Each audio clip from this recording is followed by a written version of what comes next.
2 p.m. news. Terry, the first day of Numsa's Special Congress was guns ablazed. It criticized Cosatu, the SACP, and they want President Jacob Zuma to be recalled and the National Police Commissioner to resign. What can we read in all of these statements?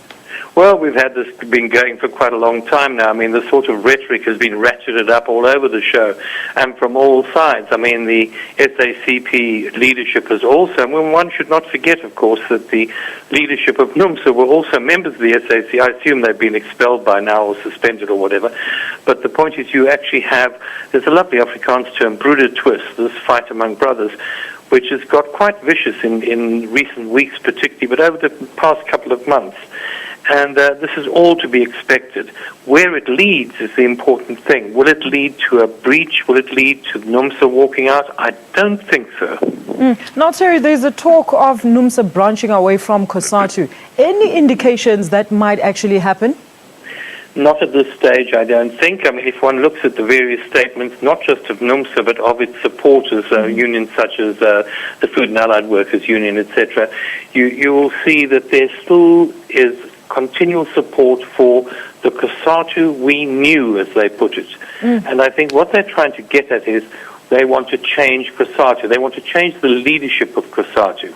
Now, they would have an opportunity to do this because Numsa called for a special Cosatu Congress, and Cosatu is compelled by its constitution to hold one. The argument was whether they are compelled to hold it sooner or later. Cosatu will have to hold it, however, at some stage, and probably as late as September next year, in which case you might well have a change of leadership. Now, Terry, the Congress is being viewed largely as an anti-Cosatu and ANC gathering. Is this the right view? No, it's not necessarily anti-Cosatu, anti-ANC.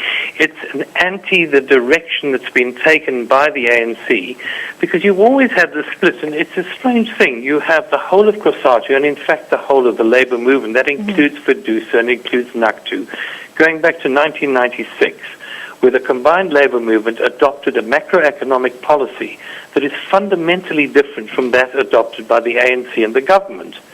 Now, this contradiction has just persisted all the way. So you've had the union saying, you're going in the wrong direction, but in Cosatu's case, we'll stay with you until we can pull you back to the right direction.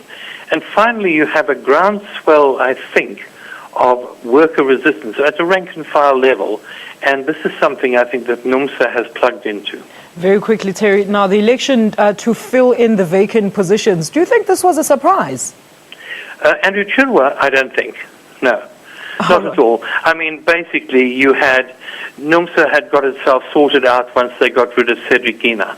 And last but not least, Terry, within the region, we have witnessed labor movements transforming into political parties in Zambia and Zimbabwe. Do you foresee that happening here? Very quickly, Terry. I think that is possible, not probable.